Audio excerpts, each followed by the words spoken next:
Good evening, everyone. Happy Tuesday. This is Tuesday, November 11th. Welcome to our Tuesday edition of our leadership call. My name is Miriam Kareem. All of the veterans, thank you so much for your service to this amazing country that we are.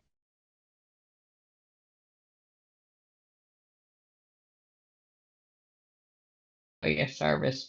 Quick trip to the newbie corner before we get started. Celebrating milestones. Um, you have to stop and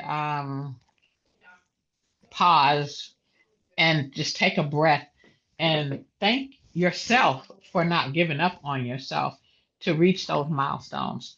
There's times when you feel like nothing is, it's never going to happen, or it's not going to, it's taking forever, and you see everybody else sort of passing you by. But once you hit your milestone, it is amazing, an amazing high, whether it's a rank milestone, whether it's a financial milestone. um, it's a great feeling, and it can be a little overwhelming. You can't stop, you can't get laxed and be like, okay, I can take a break. No, keep going, because that's where your momentum, I believe, will start. Is when you've hit that milestone, you feel amazing, and you want to bring that energy to your business and to your team members. So that being said, I'd like to introduce you all to our teacher tonight, Coach Will Zanders. He is an amazing seven-figure earner in the network marketing world, seven-figure earner over at our green organics company at HBN, and our first six-figure earner at Godasana. Following Coach Will Zanders, we'll have Coach Seymour. But Coach Will Zanders, are you available, sir? I am, Miriam. Can you hear me okay? Yes, I can.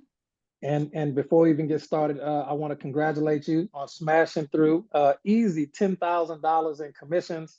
And I'm gonna tell you something. And one of my mentors told me this, and it sounds crazy, but it's true. You will get to $100,000 in commissions faster than you got to 10.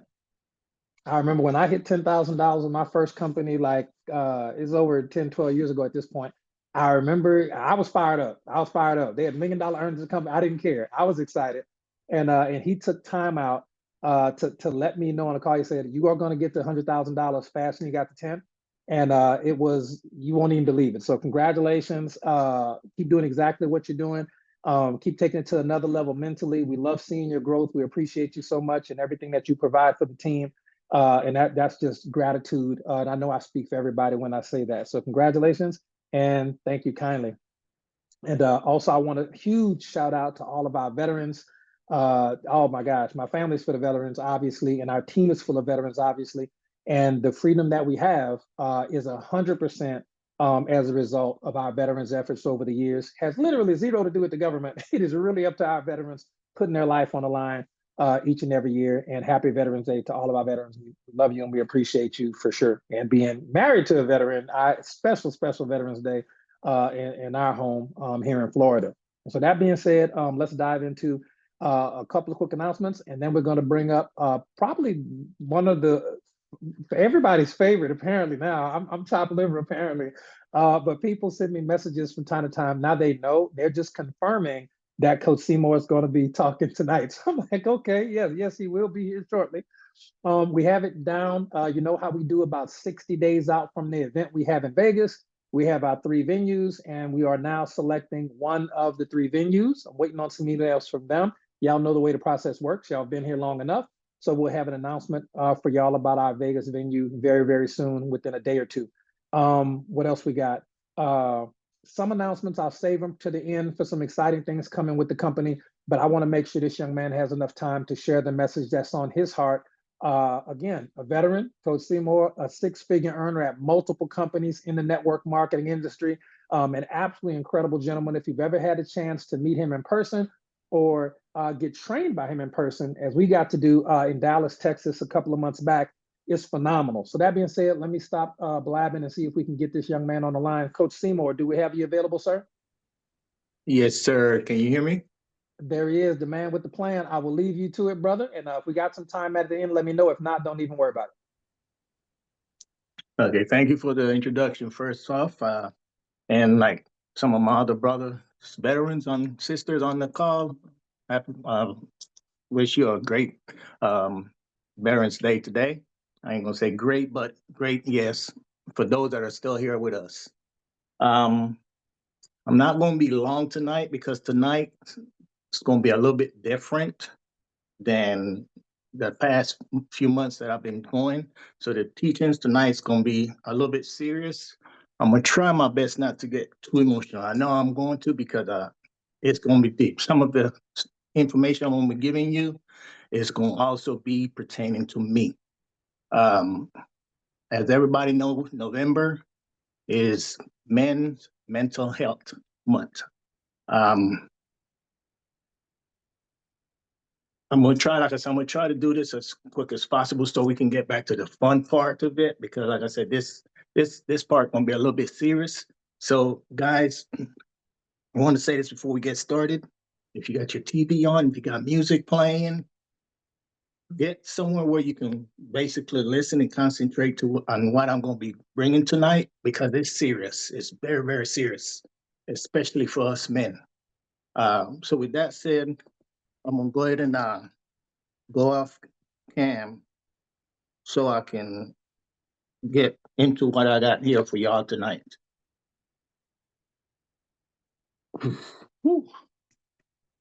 Okay, for tonight's topic is going to be this.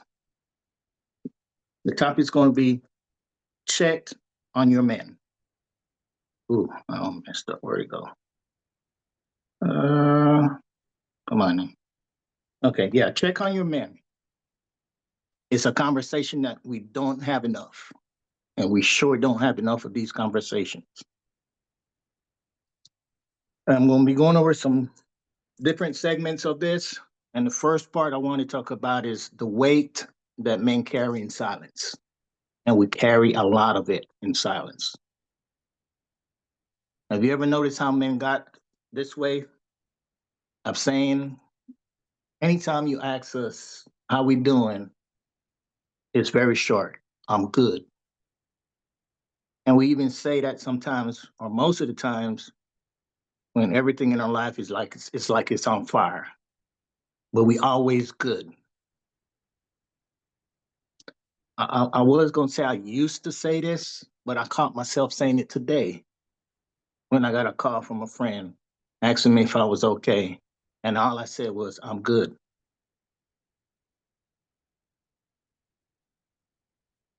They'll ask you, how you doing? I'm good.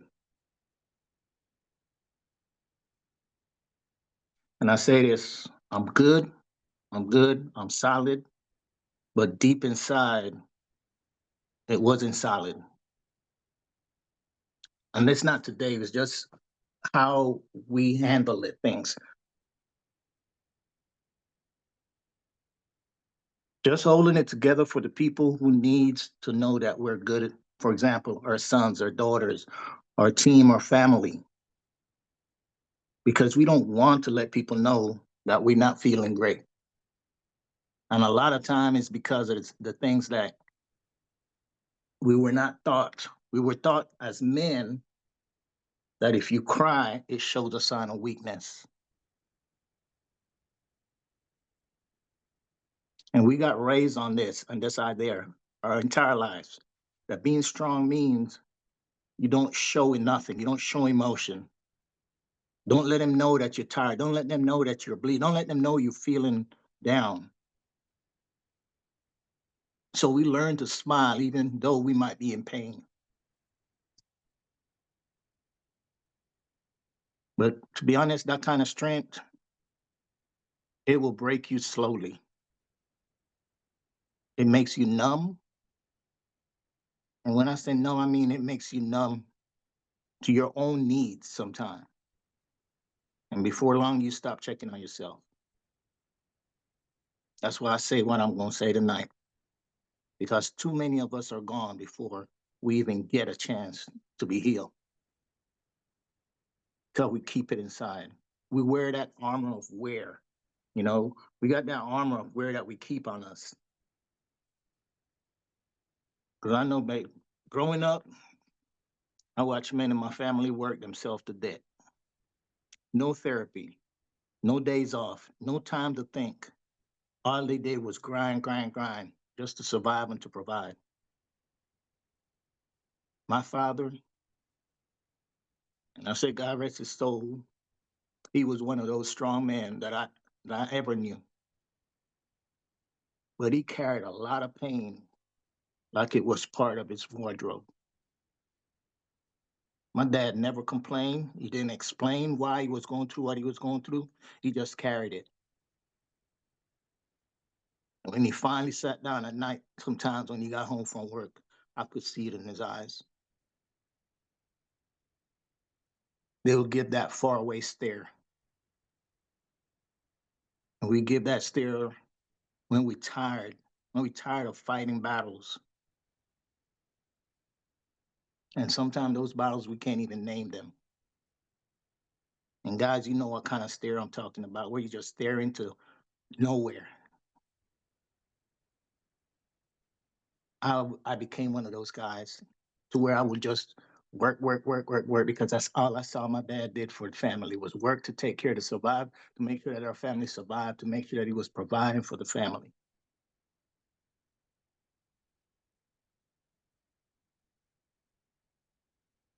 We carry some silent battles inside of us.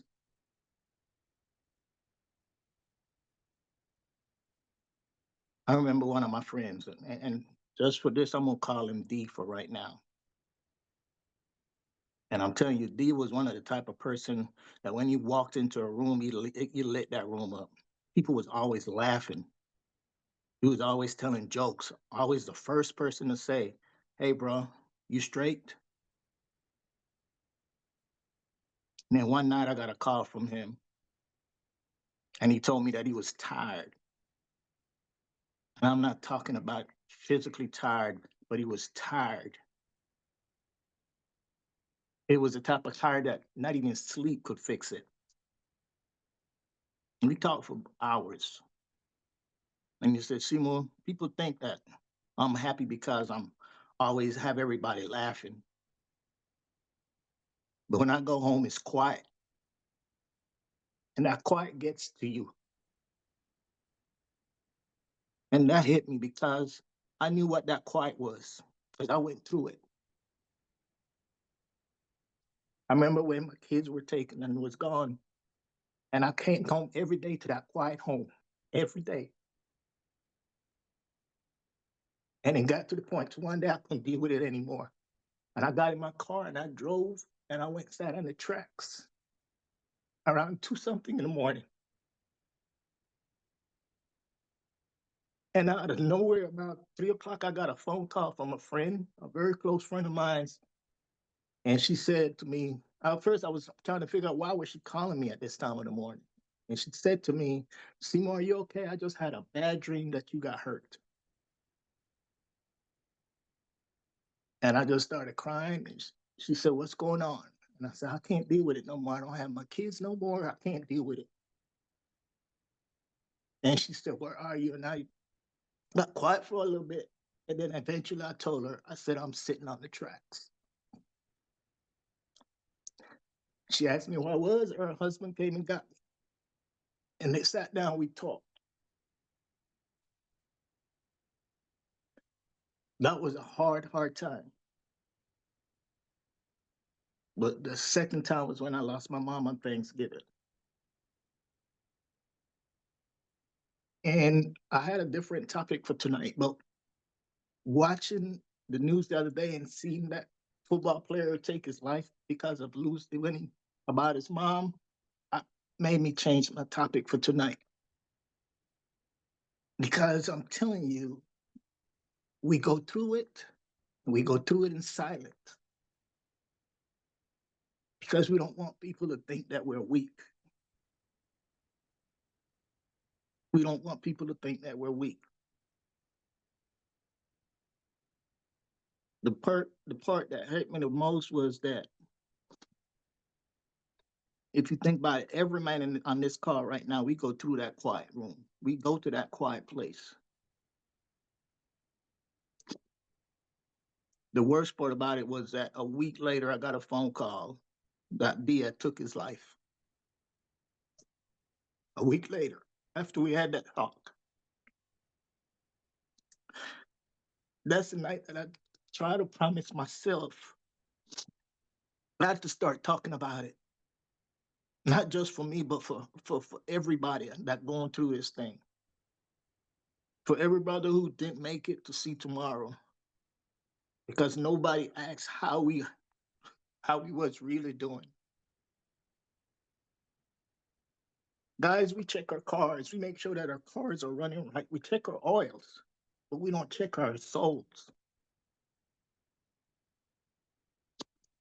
We'll check to make sure those brakes are running right, that the house is right, the bills are taken care of, but we don't check our hearts. We don't check our minds, and we sure don't check on the brother sitting next to us. All it takes is to pick up the phone and call. All it asks, how are you doing? Why? Because somewhere around the line, we decided that vulnerability is weakness. We made it unhuman to say, I'm hurting. Again, because growing up, you were told you don't cry. Man it up. You're man. Men don't cry. But let me tell you something, being strong doesn't mean never falling apart. It means letting yourself heal when you do. It means reaching out before the silence eats you alive. This was one of my breaking points. There were times that I don't talk about much, but tonight I had to bring this to you. Where there were times when I lost myself. It might look like I'm successful sometime in business and leadership. That's all look good on the outside. It all looks good on the outside, but inside, sometimes people are breaking up. They're cracking up. They're cracking up in pieces. I had nights where I sat in my car, parked on my own driveway, just staring out in the window. Not because I was lost, but because I was empty. And I say to myself, you're supposed to be strong. You're supposed to be the strong one of the family. You're supposed to be the coach. You're supposed to be the man that they look up to. But deep inside, I was drowning quietly. And I didn't even realize it because I was allowed not to ask for help. And this was one of my breakthroughs right here. When one night my son knocked on that window and he said to me, Dad, are you okay? Deep down inside, I wanted to lie and say, yes, I'm okay. But I just couldn't anymore. I looked at him and I said, no, not tonight. And that's when something shifted. Because for the first time, my son saw me as human and not the perfect dad. He hugged me and he said, it's okay, Dad. You always tell us to talk. Now it's your turn. That moment saved me. And it taught me that that our son, our brothers, our friends, they don't need perfect men. They need honest men. Why we need to talk. Men die in silence, not because they walk, but because they weep, but because they've been trained to believe that no one will understand. But what if we flip that script? What if we made it normal for men to talk about stress, depression, loneliness? Not as confession, but as a part of health. When I started opening up, something unexpected happened. My sons started opening up to me more. They started opening up to me more. And ladies, let me say this.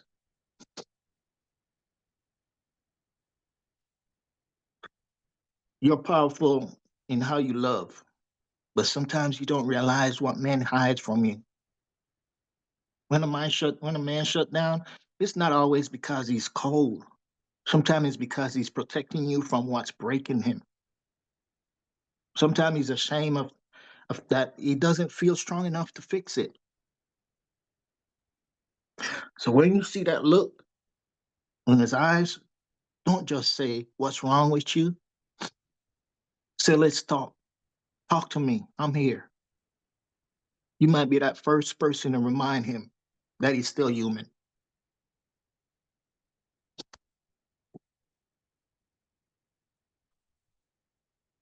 With conclusion, I want to say that's what tonight is about.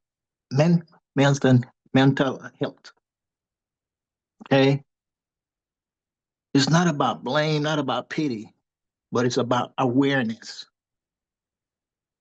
We're not machines. We bleed, we cry, we fear, we love deeply. And when nobody check on us, sometimes we don't make it back from that silence. So before we go any further, I want every man listening to this to hear me clearly. You matter, you're not alone, and it's okay to not be okay. Because healing doesn't start with talking to the world. It starts with being honest to yourself. With that said, Coach, back to you.